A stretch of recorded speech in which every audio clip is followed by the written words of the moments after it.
ईरानी सदर इब्राहिम राइसी एक अफसोसनाक वाक़या है जिसके अंदर 9 अफराद ईरानी सदर समेत शहीद हो गए और हेलीकॉप्टर का हादसा है। इसको खबर को पढ़ते ही जनरल ज़िया वाले हादसे की याद ताज़ा होगी। कुछ ऐसा ही वाक़या था, 2 त्यारे उड़े भावलपुर से, लेकिन एक त्यारे को हादसा पेश आया जिसमें जनरल ज़िया भी थे और पाकिस्तानी फ़ौज के कई और भी सीनियर जनरल्स उसके अंदर मौजूद थे। सदर रईसी वाला वाक़या जो है उससे मिलता जुलता है। 3 हेलीकॉप्टर उड़ते हैं और एक को हादसा पेश आता है। मौसम की ख़राबी उसकी बुनियादी वजह करार दिया गया। ज़्यादा तहकीकात होंगी तो खुल के मामला सामने आ जाएगा कैसल वजूहात क्या थी, लेकिन एक ब्रदर दोस्त इस्लामी मुल्क अभी हाल ही में पाकिस्तान का दौरा करके गए तो एक अफसोसनाक खबर है। पाकिस्तान के अंदर के मामलात की तरफ आ जाएँ तो पाकिस्तान में सबसे ज़्यादा जो इशू आजकल हॉटली डिस्कस हो रहा है, डिबेट हो रहा है, वो है जुडिशरी और इस्टेब्लिशमेंट के बाहमी ताल्लुकात। मैं बारहा कह चुका हूँ कि पाकिस्तान में बहुत सारे गैर आइनी गैर कानूनी कामों में माजी के अंदर जजेस और जनरल्स का जो गठजोड़ था वो बड़ा कलीदी किरदार अदा करता रहा, लेकिन इस दफ़ा कुछ ऐसी सूरत हाल है कि बज़ाहिर तासुर ही हमें मिल रहा है कि जो हाई कोर्ट्स और सुप्रीम कोर्ट के जजेस हैं वो इंडिपेंडेंट एक पोजीशन लेने की कोशिश कर रहे हैं बेशुमार मामलात के अंदर, जो अच्छी बात है, बुरी बात नहीं है। लेकिन टकराव हो तो वो रियासत का मफाद उसमें सर्व नहीं होता। टकराव नहीं होना चाहिए, इंडिपेंडेंट पोजीशन लेनी चाहिए और अपने अपने इदारे का काम करना चाहिए। इस्टेब्लिशमेंट को डट के अपना काम करना चाहिए और जुडिशरी को डट के ज़ोर शोर के साथ डंके की चोट पे अपना काम करना चाहिए। दोनों जब एक दूसरे की लाइन क्रॉस करें या एग्जेक्टिव के मामलात के अंदर मुदाखलत शुरू करें तो ये वो स्टेज होती है जब गवर्नेंस आपकी कोलैप्स होना शुरू हो जाती है। इसलिए पाकिस्तान में 75 सालों के अंदर हम बेशुमार मसाइल देखते हैं। कोई अगवा बराए तावान का केस हो या मिसिंग पर्सन का केस हो या आपको पुअर गवर्नेंस फेडरल लेवल के ऊपर नज़र आती है तो किसी को ये तय नहीं कर पाता उसका रुख मुतय्यन किसने किया। आपकी इंटरनल सिक्योरिटी के मामलात हैं, फॉरेन पॉलिसी के मामलात हैं, इंडिया और अफ़गानिस्तान से रिलेशंस के मामलात हैं, तो आपको वफाकी हुकूमत से पूछे तो वो कहेंगे कि नहीं, अफ़गानिस्तान, इंडिया, अमेरिका, ये पॉलिसी हम एग्जेक्टिव में बैठ के एक पोलिटिकल गवर्नमेंट डिसाइड नहीं कर सकती, हमें GHQ से इसके ऊपर बात करनी पड़ेगी। मिसिंग पर्सन के ऊपर एक हाईएस्ट लेवल के ऊपर सुप्रीम कोर्ट के जज की सरबराही के अंदर एक कमीशन बनाया गया, लेकिन आज तक वो मसला हल नहीं होता। पूछिए कि क्यों नहीं हल होता, तो उसके ऊपर भी सामने तो आपको कोई ऑन नहीं करेगा, लेकिन पीछे बताएंगे कि पाकिस्तान के दाखिली सूरत हाल ऐसी है और पाकिस्तान के इर्द गिर्द जो सिक्योरिटी सिचुएशन है इस रीजन के अंदर वो ऐसी है कि आप सिक्योरिटी इदारों का जो रोल है उसको रूल आउट नहीं कर सकते। इस तरह के आपको जवाब सुनने में मिलते हैं। मैं बेशुमार दफ़ा हमें जब बैकग्राउंड ब्रीफिंग्स होती हैं तो मैं सबको कहता हूँ, जिसमें यूनिफॉर्म के अंदर जो मौजूद अफसर हैं उनको भी कह चुका हूँ कि जो पाकिस्तानी शहरी है उसको आप किसी भी जुर्म में पकड़ के सज़ा दे सकते हैं, लेकिन उसे मिसिंग नहीं होना चाहिए, उसे अकाउंट फॉर होना चाहिए। एवरी सिंगल पर्सन, चाहे वो कोई दहशत गर्दी के वाक़े में जिसको आपको जेट ब्लैक का सज़ाए मौत देनी है वो भी मिसिंग नहीं होना चाहिए। तो एक शायर फरहाद जिसके ऊपर ये सारा मामला आजकल इस्लामाबाद हाई कोर्ट के सामने है, आज उसके ऊपर इस्लामाबाद हाई कोर्ट से मोहसिन अख्तर कियानी साहब ने, जस्टिस मोहसिन अख्तर कियानी ने बड़ी पावरफुल पोजीशन ली, लेकिन पावरफुल पोजीशन तमाम मिसिंग पर्सनस के ऊपर लेनी चाहिए और उसूली मौक़िफ़ तो ये होना चाहिए कि कोई पाकिस्तानी सरज़मीन से मिसिंग हो ही ना। लेकिन क्या हम सारे मामलात के अंदर ये रवैया आज तक रख पाएँ, या नाकाम है तो क्यों नाकाम है? कभी हमें इसके ऊपर बैठ के सोचना चाहिए कि इसकी वजूहात क्या हैं।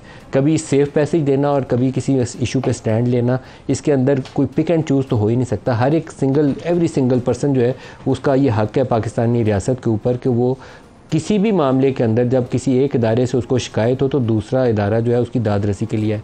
एग्जेक्टिव इस मामले में आम तौर पर हाथ उठा देती है। आज भी हमने लॉ मिनिस्टर को देखा कि वो वज़ाहती बयानात देने आ गए कि ये टकराव वाली कैफियत या इस्लामाबाद हाई कोर्ट से ऐसे बयानात सुनने में नहीं नज़र आने चाहिए, नहीं आने चाहिए। मैं तो ख़ुद कह रहा हूँ कि टकराव से पाकिस्तानी मफादात मुतासर होते हैं। पाकिस्तानी रियासत का मफाद ये है कि तमाम इदारे मिल के यकसुई के साथ एक ही रिज़ल्ट हासिल करने की कोशिश करें और वो ये है कि अपने लोगों को और अपनी रियासत को किस तरीके से बेस्ट पॉसिबल मैनर में सर्व करना है। तो आज प्रोग्राम में इसी से आगाज़ करते हैं, फिर देखते हैं आगे चल के एक दो नए बयान भी आए हैं वीकेंड के ऊपर जिसमें वो लंदन प्लान का जिक्र करते हैं जनरल ज़हीरुल इस्लाम के हवाले से। ये नवाज़ शरीफ साहब भी मौसम और मौका देख के बयान देते हैं और फिर चुप साध लेते हैं। पाकिस्तान आने से पहले लंदन में उन्होंने एक बयानिया पैदा करने की कोशिश की थी, लेकिन वो बयानिया वो खुद ही एक ही बयान के बाद खड़ा रखने में नाकाम हो गए। वो बयानिया ये था कि जनरल फैज़ और जनरल बाजवा का नाम लेकर बताना है कि इनकी वजह से उनकी हुकूमत गई और पाकिस्तान की जो सिविल गवर्नमेंट है उसके अंदर जो फ़ौजी इदारों की मुदाखलत है कितनी पाकिस्तान का उससे नुकसान हुआ है। लेकिन उनका इस बयान से फ़ौरी बाद शहबाज शरीफ साहब को जहाज़ पर चढ़ा के लंदन भेजा गया और नवाज़ शरीफ साहब ने आज तक दोबारा उस बयानिए को दोहराया नहीं। तो ज़हीरुल इस्लाम वाला बयान दे के भी पता नहीं उस पर कायम रहेंगे या नहीं दोहराएंगे दोबारा। इसको प्रोग्राम में आगे चल के डिस्कस करते हैं। जो शुक्र है आज प्रोग्राम में हमारे साथ ज़ैन हैं पाकिस्तान तहरीक इंसाफ से और बिलाल अज़हर कियानी साहब हैं PMLN से। दोनों को खुशामदीद कहता हूँ। ज़ैन साहब, जो जुडिशरी से बाज़ फ़ैसले पीटीआई को बाज़ केसेस के अंदर रिलीफ मिलना शुरू हुआ है 1 साल के बाद, मिलना चाहिए। बाज़ बेहुदा किस्म के सज़ा के फ़ैसले थे लोअर कोर्ट से, आई होप कि वो हाई कोर्ट्स और सुप्रीम कोर्ट से वो भी उड़ जाएंगे। लेकिन ये फरहाद वाले मामले के अंदर जो जस्टिस मोहसिन अख्तर कियानी वर्सेस जो हमें मिलिट्री इस्टेब्लिशमेंट या एसआई का एक कैफियत नज़र आती है, इसकी क्या वजूहत हैं? इसके पीछे जाएं तो आज लॉ मिनिस्टर ने तो पूरी प्रेस कॉन्फ्रेंस कर दी, मुझे उसकी वजूहत समझ नहीं आई कि लॉ मिनिस्टर को क्यों करनी पड़ी। मलिक साहब बड़ी मेहरबानी, आपने शो पे दावत दी। सर मेरी ज़ाती राय इसमें है कि इसको बिला वजह मामले को उलझाया जा रहा है। क्यों? पहले मैं अर्ज़ करता हूँ ना जी, जज साहब ऑनरेबल जस्टिस ने अगर रिमार्क्स दिए, मेरा नहीं ख्याल था कि आज लॉ मिनिस्टर रूफ पे आके प्रेस कॉन्फ्रेंस करने की ज़रूरत थी। सर बात बड़ी बुनियादी सी है, एक बंदा लापता है, जज साहब ऑर्डर कर रहे हैं कि उनको सुबह पेश होना चाहिए। उन्होंने सुबह 11 बजे का टाइम दिया, फिर ग़ालिबन उन्होंने 1:30 बजे का टाइम दिया, 3 बजे का टाइम दिया, 2-3 उन्होंने ऐसे टाइम दिए और वो बंदा नहीं पेश हुआ। तो उसके ऊपर उन्होंने कहा कि जो अहलकार हैं मैं उनको समन करूंगा। आईजी का उन्होंने नाम लिया, सेक्रेटरी इंटीरियर का नाम लिया, सेक्रेटरी डिफेंस का नाम लिया, उसके बाद उन्होंने काबीना की और प्राइम मिनिस्टर की बात की।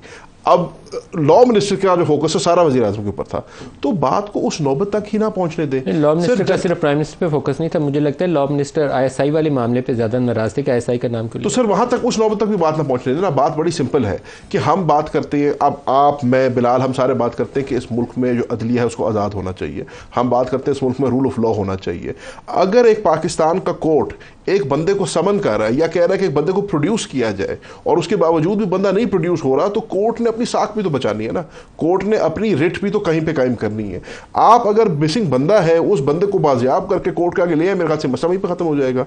उसके ऊपर प्रेस कॉन्फ्रेंस कर देना, उसके ऊपर एक रिजिड स्टांस ले लेना, मेरे ख्याल से ये कोई दानिशमंदाना फैसला नहीं है। आप क्या कहते हैं कियानी साहब? मेरे तो ख्याल में उन्हें प्राइम मिनिस्टर को तलब करना चाहिए था आईएसआई को ललकारने से पहले प्राइम मिनिस्टर को बुलाते, बताओ भाई बंदा मिसिंग है तो कैसे मिसिंग है।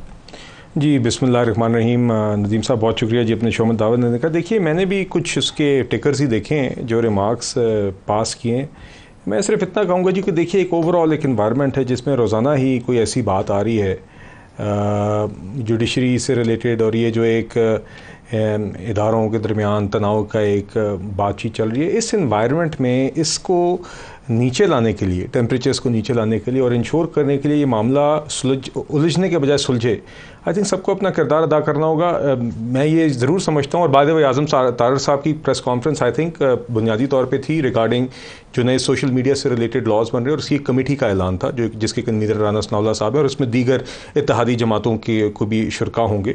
लेकिन उन्होंने उसके बाद फिर इस काम के लिए नहीं, वो क्योंकि ही मेंशन कि मैं आते हुए देखे रिमार्क्स कोर्ट से, तो उन्होंने फिर उसका जिक्र वहाँ पे ज़रूर किया। तो मैं उनकी बात की तायीद करूँगा कि एक तहम्मुल मिजाजी तो ज़रूर, whether it's contempt of court, जजेस of the superior courts are in a position of authority and power, तो यकीनन वो अपने जो फैसले हैं वो अपने पेन से सुनाते हैं, और रिमार्क्स में यकीनन करनी चाहिए। अब देखिए उनने वहाँ पे मैंने जो जितना मामला फॉलो किया है, हुकूमती जो मुतलका इदारे थे उन्होंने आके अपना एक जवाब दिया, उन्होंने पेश किया, उन्होंने कहा जी इनकी तहवील में नहीं है और उनको ढूंढ रहे हैं। मगर फिर जज साहब ने शायद कोई बात की कि जी हम वज़ीर आज़म को सामने बिठा के ये करेंगे। तो पॉइंट इज़ कि इससे कोई मामला बेहतर तो नहीं होता। देखिए अब उन्होंने अदालत को बताया कि हमने अगवा का पर्चा दर्ज कर दिया, ठीक है कर दिया दर्ज, लेकिन मिसिंग बंदा होना नहीं चाहिए। ये प्रिंसिपल तय लोग अगर आके इसकी जस्टिफिकेशन देंगे ना, लॉ मिनिस्टर की मैं मजम्मत करता हूँ, जस्टिफिकेशन नहीं देंगे। मेरी गुजारिश सुने, मैं बिल्कुल लॉ मिनिस्टर साहब की इस बात से इत्तफाक करता हूँ कि हर साइड को including the judiciary should show restraint and be careful with the remarks they pass. आप अपने पेन से फैसला सुनाएं, बिल्कुल सुनाएं। किसी भी शख्स को मिसिंग पर्सन नहीं होना चाहिए, मिसिंग पर्सन को कोई जस्टिफाई नहीं कर रहा।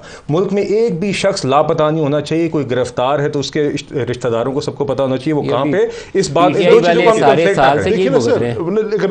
हक साहब हमारे साथ एक छोटा सा बीपर कर लें। इजाजुल हक साहब बहुत शुक्रिया आप हमारे साथ शामिल हो रहे हैं। सर ये एक नई सिचुएशन हमें देखने में मिल रही है। आमतौर पर जजेस और जनरल्स इकट्ठे होकर किसी को भी जेल में डाल देते थे, वज़ीर आज़म नाहल हो गया, उम्र कैद की सज़ा, सज़ाए मौत की सज़ा। लेकिन इस दफ़ा कुछ उलट नज़र आ रहा है। जजेस लगता है कि एक स्टैंड लेने की कोशिश कर रहे हैं। ये एक नई सिचुएशन है। अगर तो इंडिपेंडेंटली ईमानदारी से काम करें तो इसको वेलकम करना चाहिए, लेकिन अगर कुछ और है जो अभी हमने देखा नहीं है तो वो क्या सूरत हाल? देखें ये एक सवाल बड़ा मुश्किल है, और ये कुछ पिछले दिनों से ये ट्रेंड जो है वो चेंज हो रहा है जब से ये जजेस के खत सामने आए। और ये बात सही कही जा रही थी कि जजेस speak through their judgments and they don't speak through their remarks और एक्शंस। तो हमारे यहाँ भी ये हो रहा है कि वो पट्टियां जो चलनी शुरू हो गई ना, जब से ये शौक पैदा हुआ है जी कि पट्टियां क्या चल रही हैं, टीवी के ऊपर क्या आ रहा है, लाइव दिखाया जाए प्रोग्राम को, तो उससे ये सारे मामला कुछ आगे पीछे होते नजर आ रहे हैं। देखिए, जो लापता हजरात की बात है, या जर्नलिस्ट हैं, या वो पॉलिटिशियन है, या जो भी, ये गलत बात है। लेकिन अब मतलब ये अब मुझे मालूम नहीं कि किस तरह से, मतलब इट इज बाय डिफॉल्ट और वट या कोई हकीकत है इसके अंदर कि जो भी गायब हो, लापता हो, उसको कोई उसका दुश्मन उठा के ले जाए, बात एस्टेब्लिशमेंट पे चली जाती है जी कि उन्होंने उठाया इसको। और लेकिन इजाजुल हक साहब, अभी माजी करीब में ही पाकिस्तान तहरीक इंसाफ के इनके जो फॉर्मर MNAs थे, मिनिस्टर्स थे, वो कैसे मिसिंग हुए और कहाँ कहाँ जाके मिसिंग होके रहे, वो आमतौर पर आप सियासी लोगों को तो सारा ही पता होता है, मेरे से ज़्यादा आपको पता होगा कि शाहरियार अफरीदी कहाँ होगा, अली मोहम्मद के साथ क्या हुआ, या वो लाहौर में वो डॉक्टर साहब हैं, वो आज तक उनकी ज़मानत क्यों नहीं हो रही 1 साल। तो you all know it very well. तो शुभात तो फिर जाते हैं उस तरफ के मामलात के अंदर, मुदाखलत कहाँ से हो रही है? देखिए, ये तो एक बिल्कुल हकीकत है जो आपने जिसका जिक्र किया है कि ये एक ट्रेंड 9 मई के बाद नया एक फिनोमिनन सामने आया है पाकिस्तान की पॉलिटिक्स के अंदर भी और पाकिस्तान के जुडिशरी के मामलात के अंदर भी। और इसी को बिल्ट होते होते यहाँ तक पहुँचे हैं कि वो फिर जजेस ने ख़त भी लिखने शुरू कर दिए। आपने देखा वो कि जो मामलात हुए थे, मैं बार बार उस पर इसलिए स्ट्रेस कर रहा हूँ कि ये एक नया फिनोमिनन जो है वो आया है पाकिस्तान की पॉलिटिक्स के अंदर भी, पाकिस्तान की जुडिशरी के अंदर भी, पाकिस्तान की एस्टेब्लिशमेंट के अंदर भी, कि ये आपस में एक दूसरे के बजाय मामलात को हल करने के एक टकराव की जो है वो सूरत हाल इख्तियार करते जा रहे हैं, और जो ये मुल्क के लिए, सिस्टम के लिए बड़ी खतरनाक है। तो वहाँ तक टकराव तो कभी भी अच्छा नहीं होता। लेकिन आप देखिए कि पाकिस्तान में शायद कोई फॉर्मर प्राइम मिनिस्टर, मुझे ढूंढना ही पड़ेगा कि जिससे आप अलहदगी से बैठ के पूछें और वो एक पोजीशन ना ले जिसमें बताए कि उसकी हुकूमत में कैसे मुदाखलत होती थी। इमरान खान तो अब वो पब्लिकली जलसों में नारे मारते रहे, तो नवाज शरीफ साहब का कभी कभी वो स्विच ऑन होता है, कभी उसको स्विच ऑफ कर देते हैं। अभी उन्होंने दोबारा लंदन प्लान का जिक्र किया है कि वो जनरल ज़हीरुल इस्लाम ने एक लंदन प्लान बनाया था। तो ये लंदन प्लान का इल्ज़ाम इमरान खान ने भी आयद किया था, लंदन प्लान का इल्ज़ाम नवाज शरीफ ने भी आयद किया। तो इसका मतलब है कि ऑलवेज कुछ ना कुछ हो रहा होता है हुकूमत बनाने और गिराने के लिए। मतलब ये है कि जो लोग हुकूमत बनवाते हैं और फिर जब वो गिरती है तो फिर शोर शुरू कर देते हैं। जब उनकी हुकूमत बन रही होती है और दूसरों की ऐसी तैसी फिर रही होती है, तब सारे बड़े खुश होते हैं जी कि और करो और करो। सर, ये अभी 8 फरवरी के बाद जो हुकूमत है शहबाज शरीफ की, ये किसने बनवाई है? कौन सी हुकूमत पाकिस्तान की तारीख में किसने नहीं बनवाई, ये बताएं मुझे। अभी किसने बनवाई है सर? ये जिसने भी बनवाई हो, मैं ये एक पर्टिकुलर इंस्टेंस पे तो बात नहीं कर सकते ना। हमें अगर जाना चाहिए तो लेट्स गो इनटू हिस्ट्री, 88 से शुरू हो जाएं और आगे आते रहें, और आप देख लें कि किसने किसके साथ मिलकर हुकूमत बनाई, किसने किसके साथ मिलकर हुकूमत गिरवाई। तो इसका मतलब है कि जितनी हुकूमतें बनी 88 से ऑनवर्ड, IGI का वो आपने केस का हवाला दिया, तो 88 से ऑनवर्ड जितनी हुकूमतें बनी, जितनी हुकूमतें गिरी, सारों के अंदर फिर इस्टेब्लिशमेंट का रोल था। देखिए, कहीं ना कहीं तो है ना, या पहले ट्रॉयका होता था, जिस तरह प्रेसिडेंट जब 58-2 भी होता था प्रेसिडेंट के पास, जो 2 मिल जाते थे वो तीसरे को फारग कर देते थे। सर, ट्रॉयका में प्रेसिडेंट की जगह जुडिशरी ने ले लिया। ट्रॉयका तो अभी एग्जिस्ट करता है, सिर्फ प्रेसिडेंट का रोल उसमें से कम हो गया और वो जगह जुडिशरी ने ले ली। आपने क्योंकि 88 से बात शुरू की थी, मैंने भी वो माजी में मैं चला गया। अब ये बात ये है कि जब से 58-2 भी खत्म हुआ है तो ऑब्वियसली जुडिशरी ने वो जगह ले ली है, इसमें कोई शक वाली बात नहीं है, क्योंकि president is redundant in the political affairs. तो लाजमी बात है जो कि प्लेयर्स हैं वही खेल सकते हैं इसके अंदर। बहुत शुक्रिया इजाजुल हक साहब।